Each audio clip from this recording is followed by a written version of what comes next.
Well, good evening, Pipe Pals. How are you doing? Well, I am just taking a break from a pretty busy day, pretty busy week, and actually kind of finally, I think, getting to where kind of finding my own level here in Chico, and I'm just decided tonight was going to be the night that I was going to enjoy a pipe, some delicious pipe tobacco, and talk to you. Mm, mm, mm, mm. Well, let me share with you what I'm smoking. Let me see if I can do this here. Mm. I uh, I have decided that I wanted to try this beautiful pipe tobacco, and it is indeed beautiful pipe tobacco. GBD. GBD. It's a German blend from Deutschland, from a gift from Tonya. Dankeschön. Vielen Dank, Tanya, for this beautiful, außergewöhnliche, beautiful pipe tobacco. And it's wunderbar. I have been, kind of toying around with the idea of saving it for another time. But something just said, now's the time. It's a beautiful spring evening here. I'm just really going to take the moment here just to really enjoy spending some time with you all and a pipe. Because that's what we do on these YouTube channels. We take out our briars. This is a very old calabash. This was given to me by some parishioners, a husband and wife lawyer team, and they said, "Oh, we got a," because they saw one of my videos, I guess, and they said, "Hey, I got one of them kind of pipes." I said, "Really?" And I said, "Well," I said, "You want to sell it?" And he just kind of said, "Maybe I'll give it to you someday." And so when I left the parish, they gave me a little box with this pipe in it. What a great gift. What a great gift. Boy, this is a very nice smoky mixture. I gotta tell you, I love the smell of this mixture. It reminds me of, just to show you a little bit of that mixture there. Isn't that beautiful? Beautiful, beautiful flake there. And actually, it's a broken flake, but it smells just wonderful. It reminds me of one of the original Tinderbox blends that I absolutely loved. They had a sampler blend, and they had a honey Cavendish, they had a thing called Lamplighter, which I think is a lot like plum cake. Could be wrong. Saw John Matches 860 smoking some plum cake the other day. But anyway, this here does smell almost like identical to one of those original Tinderbox blends. I mean, this is to me, this is quintessential pipe tobacco. This is what I remember as a young boy from my brother's days. I can't remember the name that he had. It might come back to me. Maybe it was like Sale. Maybe it was kind of like Sale pipe tobacco, but it's not necessarily. It's not an aromatic. It's an English. But do I dare say it's kind of an aromatic English? Yeah, go figure that one out, pipe pals. Hey, an aromatic English. How about that, huh?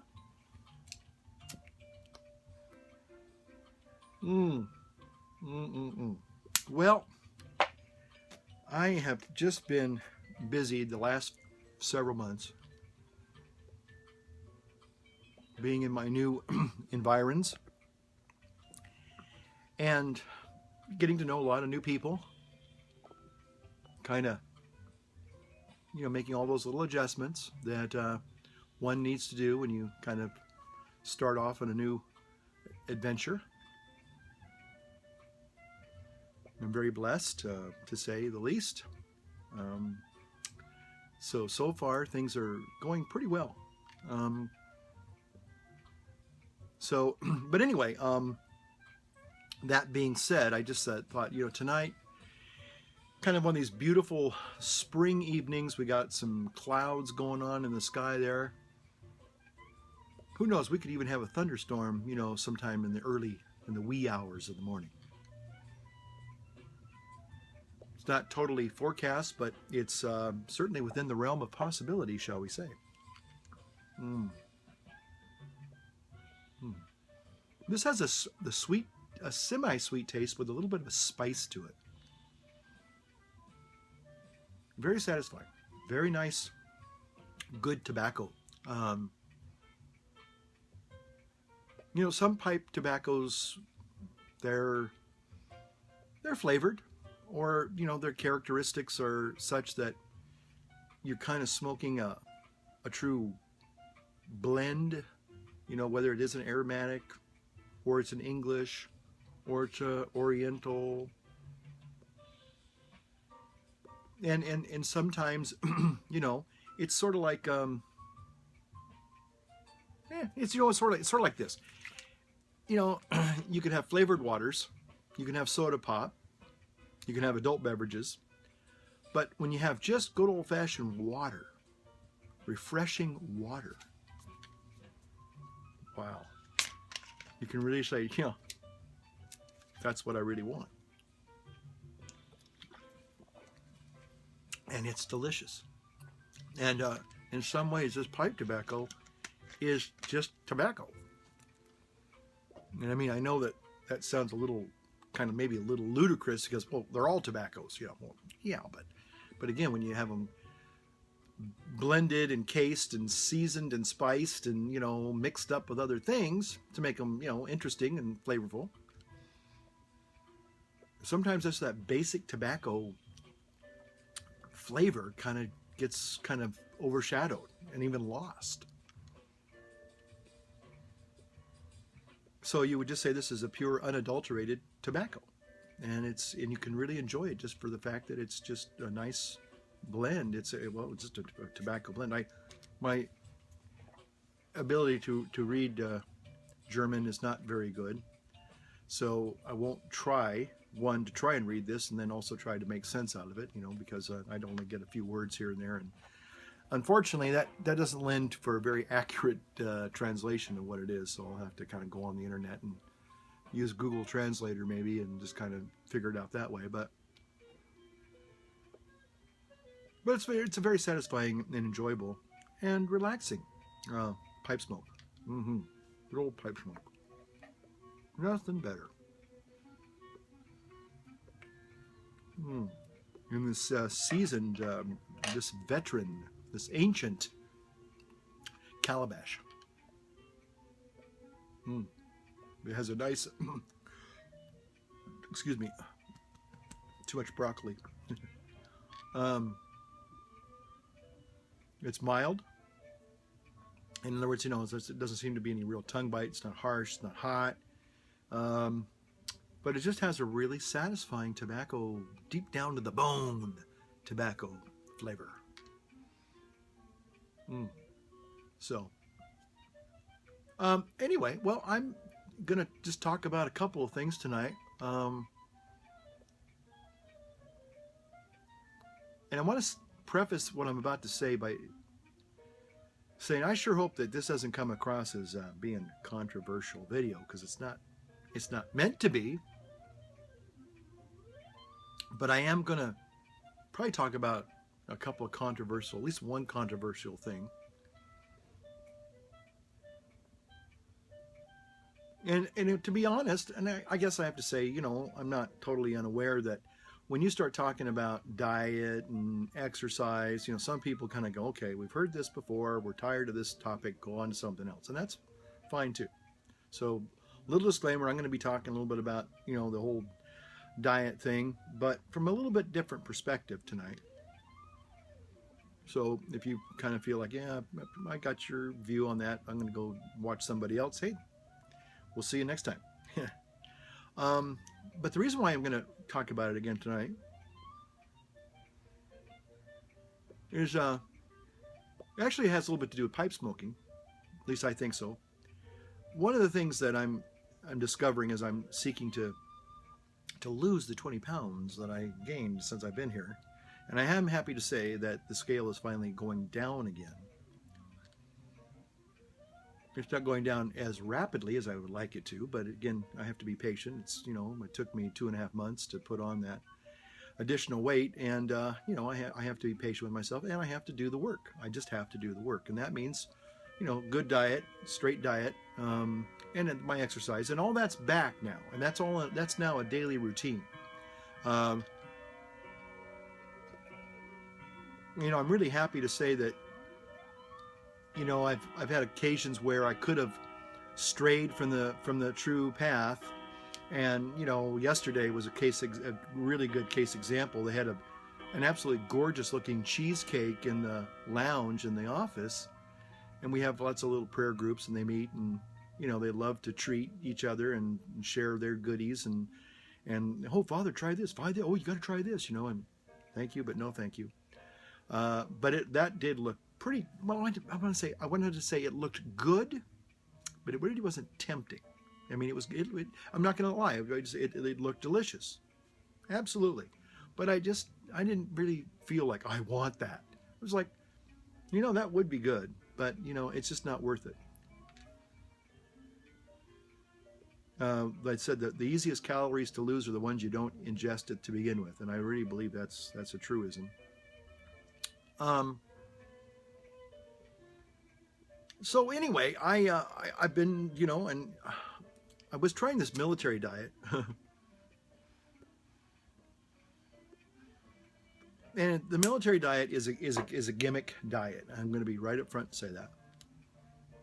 And I guess it works. I've seen people lose 5 to 6 pounds, and I was doing it for the last 2 days.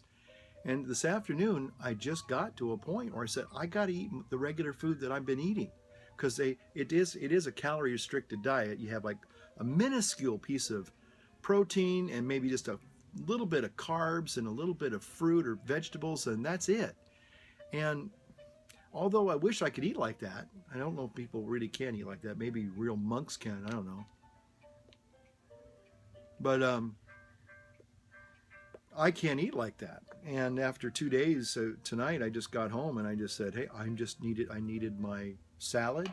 I have my big salad. Actually, I had a moderate salad tonight. Lots of broccoli, and I had some chicken. But I had like 3 small pieces of little chicken thighs that I made myself. So, but you're supposed to basically have they were supposed to have like 2 hot dogs tonight. I'm going, hot dogs? I'm going, no, I'm not going to do hot dogs. I said I might do maybe a couple beef strips, or then I had some chicken that I needed to cook because I was afraid it was going to go bad if I didn't cook it. So anyway, and they were like these little itty bitty chicken thighs, no bones. So I cooked those up, and boy, I tell you what, they were good. Didn't eat them all, but I certainly enjoyed several of them, and probably went over my quotient of calories in this diet. So. But I was still eating the paleo way, or the primal blueprint way, or the Whole30 way. I finished that on Sunday, completed that successfully, and I lost, like I said, 7 pounds, and I'm doing pretty good on that. But I think when you start doing the calorie restriction thing, I think that's where people do get into trouble. You got to be careful. You can't overeat. You got to eat reasonably, but you can't undereat, because that doesn't work either. It works for a small period of time, but then you have that rebound where you overindulge or you binge. And a lot of times, like me, I'll go for the crap food not every time, but most of the time. Now what I do is, I'm really happy to say, when I'm really, really super hungry, and I was just down to the bone hungry today, and I said, I want my salad. I want my cruciferous salad that I've been eating for the last couple of weeks, and I wanted some protein. And also this night you could have a little dish of ice cream every night. I'm going, well, why would you do that? Anyway, the food articles, you could substitute with them with more healthy things that I would eat, and I did. But I found myself at the end of the day just absolutely, last night and tonight, just ravenous. And so I decided I'm just going to feed myself and not worry about the calories, because I wasn't eating high processed carbs or sugar, so I should be okay. Anyway, plus I walked 3 miles and I ran a little bit yesterday, so I'm doing good. I'm really happy where things are going. I've got something that's sustainable, and I've reestablished a new routine, and it's definitely in place, diet and exercise, and I've been just doing really good. So I'm really happy. So if you're wondering, because I know there's some, I was telling people I wasn't doing that, I wasn't feeling that good, and I still have some aches and pains, but I think part of that was just atrophy. It was like I built up this amount of exercise and I wasn't doing it like I was. The volume was gone, and so now I'm building up that volume again, and my body's responding in a positive way. And I talked to my trainer the other day on the phone, and he was just great. So anyway, so there you go. But here's the thing. I wanted to talk a little bit about one of the things that I am painfully aware of.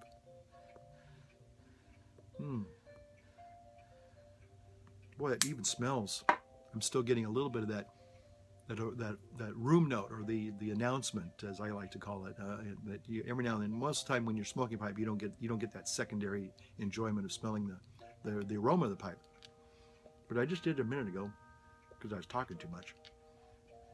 And it's nice. It's just it reminds me of the tinderbox. I gotta tell you, it kind of reminds me. I used to love the smell of the tinderbox. Have you ever been in the tinderbox? There's just a certain beautiful tobacco pipe store smell of the tinderbox. Takes me back. Memories. But one of the things, and this lends itself to pipe smoking, is that one of the things that people have problems with is stress. And stress, believe it or not, helps you to retain weight. A hormone called cortisol. And we all have stress in our lives, and maybe some people think, well, you don't have any stress, you don't do anything. Well, actually I do. I do a lot of things. And part of it is you're trying to work with a lot of different people, and some of those people have very strong opinions about things, and sometimes you're going to find yourself in disagreement. You're going to have controversy. And you don't set out to have arguments and controversy and disagreements, but it happens. It's just human nature. And that's very stressful for me. And so, but anyway, so when I'm under stress, I know that I just don't lose weight. And that's because of the cortisol hormones kicked up. Every time you're under stress, your cortisol goes up, and your body just holds on to weight. That's just the way it is. So I need to learn how to relax.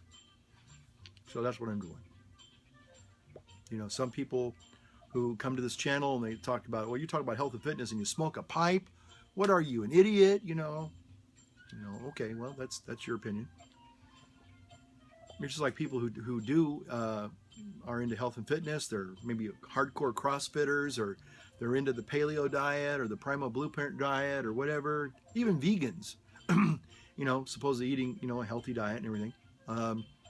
But they imbibe in alcohol from time to time. Maybe they're not getting plastered every night, which would obviously not be a good thing. And again, if I had this glued to my teeth every morning and noon and night, probably need to consider, maybe this isn't a good habit for me. But those rare times where I sit here, and this is usually the only time I actually do enjoy a pipe, is when I'm making a video. Occasionally, if I am aware that I'm under stress, or I just need to kind of just be in my own little world for just a little while, sometimes I will reach for a pipe. But that's not like my go-to thing. Usually I go for a walk. But this is a stress reducer for me, and I don't have any problems saying that. And if somebody wants to say, well, you're an idiot, how can you talk about health and fitness when you smoke? Well, for the same reason that many people who are into health and fitness like to have an alcoholic drink, a glass of wine, a cocktail, a mixed drink, okay? Again, I'm not hating on you if that's what you choose to do. And a lot of people that I know that are in the health and fitness movements, you know, they work hard, they exercise hard, they're you know they're you know, I wouldn't say they're a slave to their macronutrients, but you know, they're serious, they take it serious, they you know, they're doing all the stuff they're supposed to do, but occasionally they're going to have a drink, or they're going to have, in my case, a pipe. Okay, I don't think there's a lot of difference. So, because both of them, this is good. This is a really, this is a nice. Oh man, I want to say thank you to Tanya once again for sending me this. You know, maybe I might regret opening it now that I know how good it is. I might say, gosh, I wish I would have saved it. But you know what? Again, you might as well enjoy it while you can. So it's a wonderful, wonderful pipe tobacco. So, you know, teach his or her own. And again, I wish you all the best. So if you take exception, then you're free to do that. So anyway, but I am here to talk about something a little more on the serious side. As I kind of, I'll just kind of talk about this one topic, and then it's going to be it for tonight. My fireside chat, my little pipe side chat. Yes, sir. I'm not going to mention the person's name. Most people will know who I am talking about, but I'm just, to be honest, I'm going to be honest. I'm going to be straight up. The attitude that some people are now putting out, if you don't agree with them, they get vicious. And if they decide that they want to come after you or make life miserable for you, you know, and I don't need that. I really don't. None of us do. We should have the freedom to express our opinions respectfully. That's what I intend to do here. And if somebody, again, takes exception and says, you know, you're an idiot, I love that word, you know, or other stronger words that probably certainly come to mind, a lot of people, and I see them posted on a lot of comment sections and a lot of videos. But it gets into the health and fitness and the diet. And remember, I talked a little bit of a couple of videos back about philosophies. And, you know, people, whether it's a philosophy or it's a religion, or it's a way of life, it's a credo for you, you know, all of us, you know, I mean, there's some things that we just really get passionate about, and that's good. I mean, some people get passionate about calabashes, you know, pipe tobacco, you know. I don't know if there's a real sharp divide between English pipe smokers and aromatics pipe smokers. Maybe there is. Maybe there are some people going, well, if you smoke aromatics, you're not a real pipe smoker. I've never heard that, but I wouldn't be surprised if there are a few people out there who think that if all you smoke is perfumed, cased tobacco, you're not really a pipe smoker. Okay, if you say so.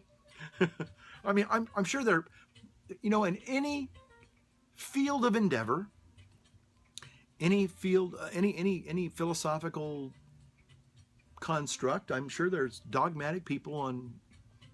Just, you know, there's always going to be that dogmatic segment out there that, you know, they just feel that, you know, it's like sports, you know.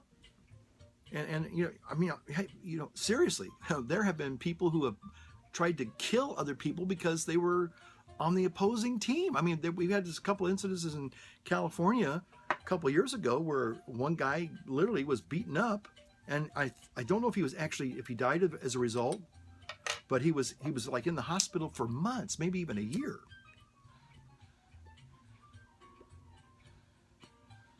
That's how sometimes insanely passionate people get behind their beliefs. And I think it's great that people have passion. Don't get me wrong. I have lots of passion, I believe it or not.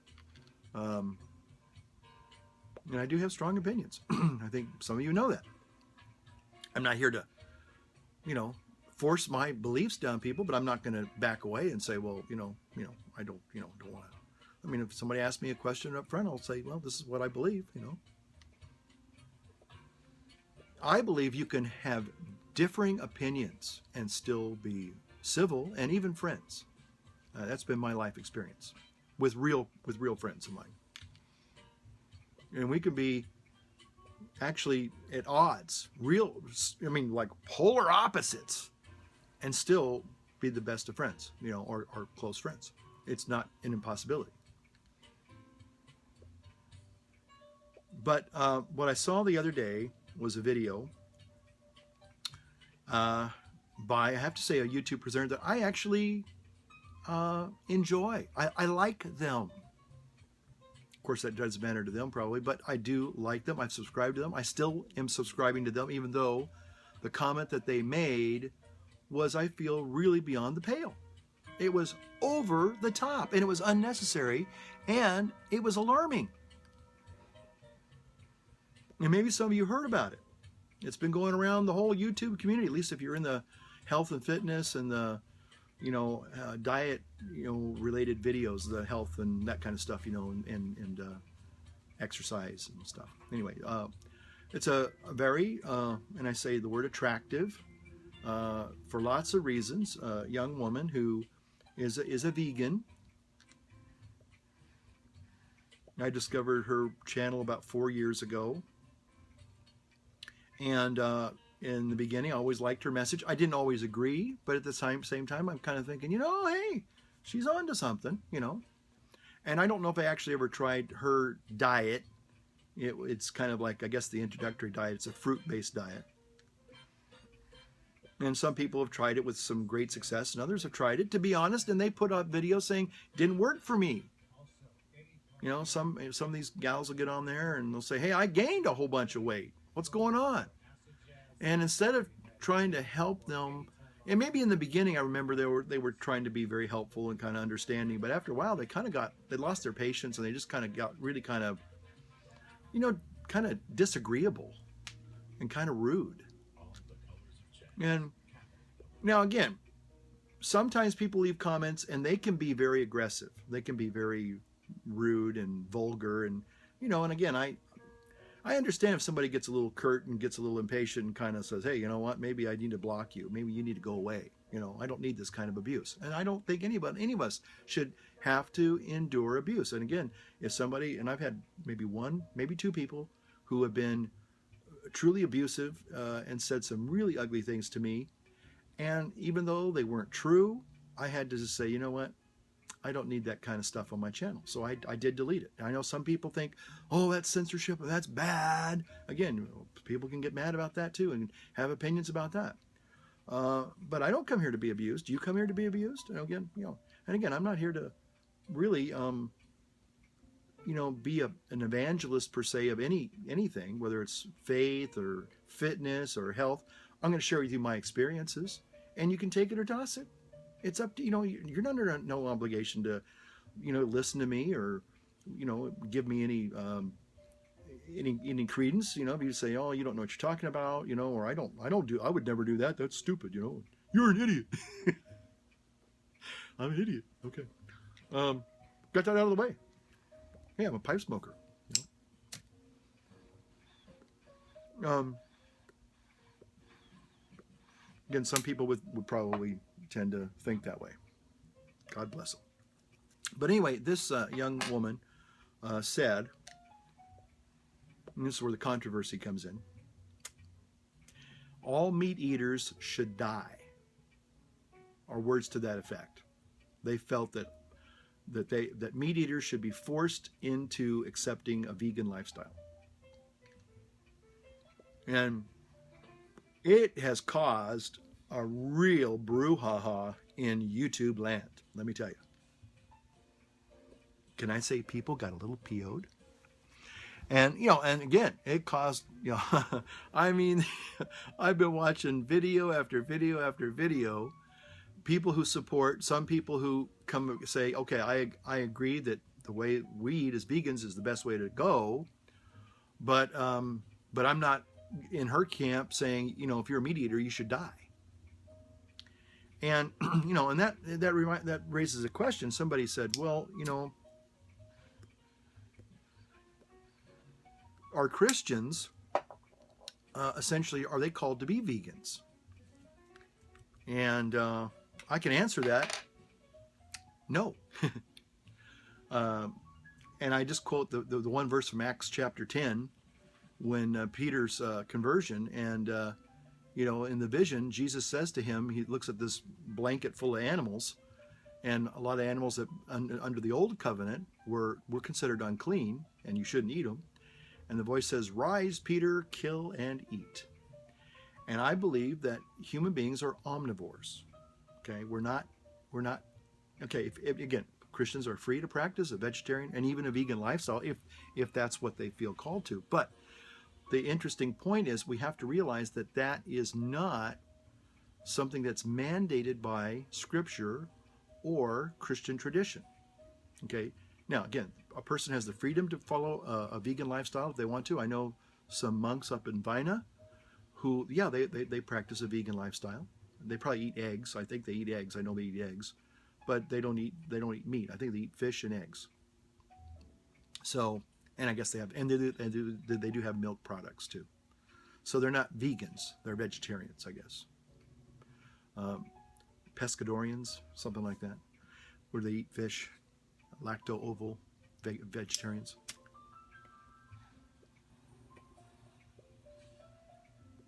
But the extreme nature of some people and their comments, I don't agree with that. No. I am going to say something that might seem a contradiction here. I admire a person for taking a stand on what they believe is right. And as long as, again, they do it with respect, but when you start insinuating that because I eat meat, I'm somehow a really bad, evil person, and I shouldn't be allowed to live? There are people, and let's be honest, that think smokers are really bad, evil people. I'm serious. We have in our parish a lady who clearly is a smoker. She's a lovely person. But because she is clearly a smoker, and I had this when I was a Southern Baptist. I don't know if you know this. I'm a convert. I used to be a Southern Baptist. Our youth minister, who was without a doubt the most loving, understanding, compassionate guy, his name was Pete. If it hadn't been for Pete, I don't know where I'd be. Pete was a wonderful friend. He really cared about me. And the best conversations that we had were outside after the youth group meeting, standing out by his car and him smoking cigarettes. And we would sit out there for hours, and he talked to me, and he smoked, and I never had a problem with that. But some people, I found out later in our church, because we were going to a Southern Baptist church, they thought he was not really a good role model. Well, I beg to differ, okay? So, can omnivores, people who do eat meat and plants, freely, can we be good people? Of course. Of course. And are Christians mandatory called to vegetarianism and veganism? No, they're not. In fact, Jesus himself was not a vegetarian. And I'll cite two examples. One, he had to eat the Passover meal. They had to eat lamb. They had to eat the lamb. Jesus celebrated Passover. He ate lamb. He ate meat. And as one of our guys on my channel said, hey, didn't he even eat cooked fish after he rose from the dead? Absolutely. Sorry, Jesus is not a vegan. And a lot of people try to make Jesus into this, what they try to make him is this kind of biblical version of Mr. Rogers, and that's not accurate. It's not scriptural. It's not within the tradition of the church. And again, yeah, maybe I'm getting dogmatic here, and that's okay, because at least that's something you can validate. You can say, well, according to this scripture, according to the tradition, this is what we know about Jesus, okay? So to try to anachronistically read back and make him into a vegan or a vegetarian it's just not honest. It's not accurate. It's not real. And so anyway, this person, who I actually enjoy, I will probably, unless they get so hateful. There's another young man out there who he is pretty hateful. I hate to say that. And oh boy, highly intelligent young man, I will say that. Water. But he says some pretty ugly things. He's entertaining, I will give him that. But it seems like there's a lot of extremism going on, and that's what causes me to be really concerned.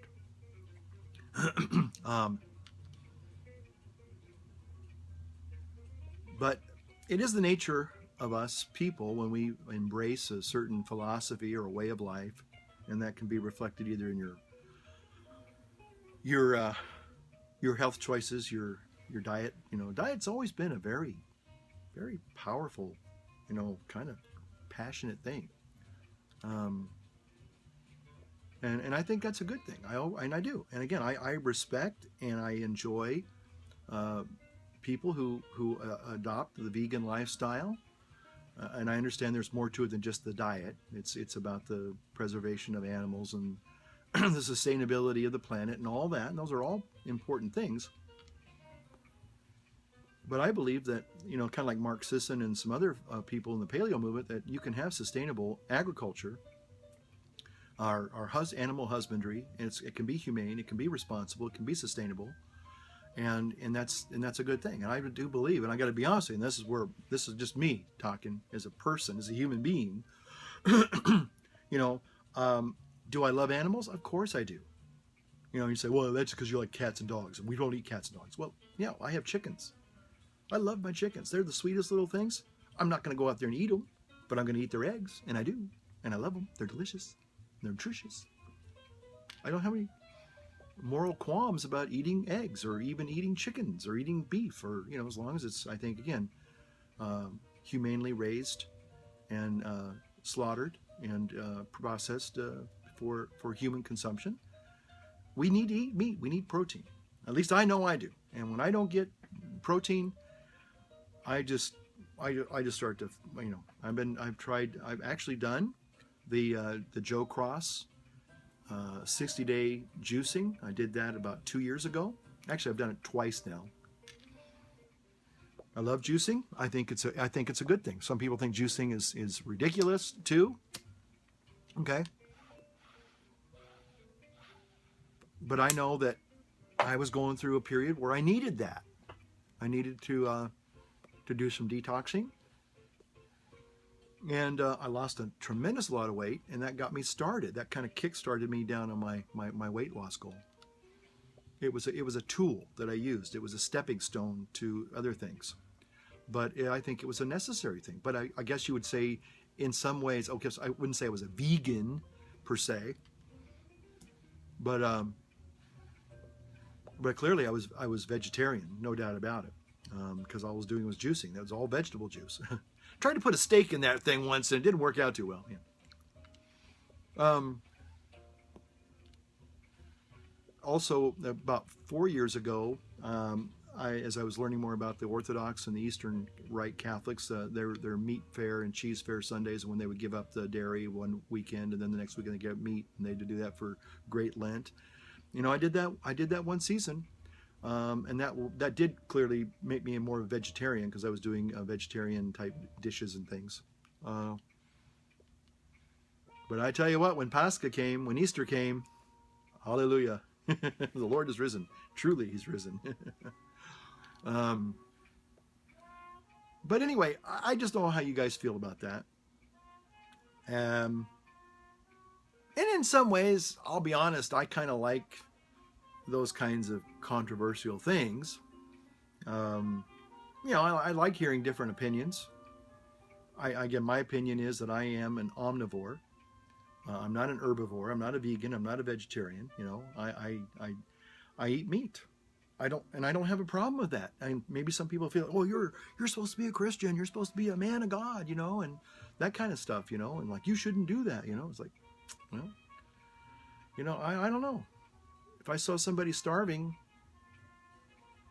well, let's frame it from that perspective. If somebody's starving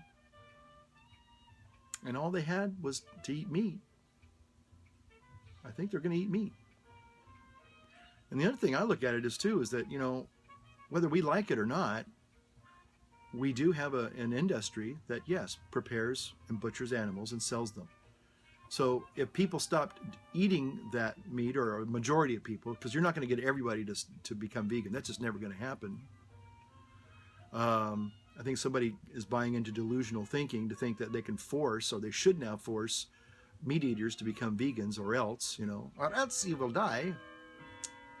But again, where would, again, if a larger majority of people started doing that, again, the animals that have been processed, sacrificed, and slaughtered for consumption, they go to waste. And again, that'd be just as big of a sin as if they weren't. I mean, again, they're already there. You need to, I guess, I look at it this way. They have, yes, their lives have been sacrificed so that I can live and you can live if you choose to eat them. And I think it's, in some ways, it's disrespectful that we don't, eat them. I think it'd be a sin to do that, because, then they would be slaughtered for nothing, But it is a cycle of life. And one vegan guy who's clearly a vegan, but does not agree with this other young lady's perspective, said, isn't it interesting that in the animal world, animals don't eat tubers. They eat other animals. So what are we going to do to them? They're meat eaters, so should they be allowed to live too? Just saying. Just my thoughts.